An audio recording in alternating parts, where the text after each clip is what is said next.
fond, qu'est-ce que c'est qu'Agnès Qu'est-ce que c'est qu'Agnès Sorga, c'est-à-dire le miroir?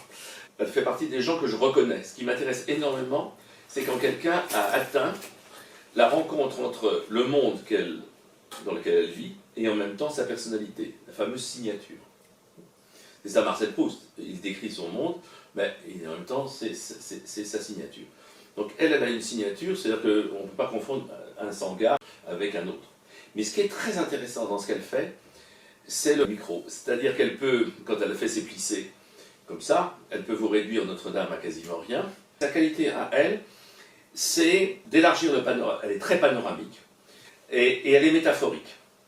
C'est-à-dire que derrière ce qu'elle montre, il y a une autre image. Et que c'est ça la grande peinture. La grande peinture, c'est ce qu'a dit Odilon Redon, c'est faire passer l'invisible dans le visible. Et c'est ce qu'elle fait.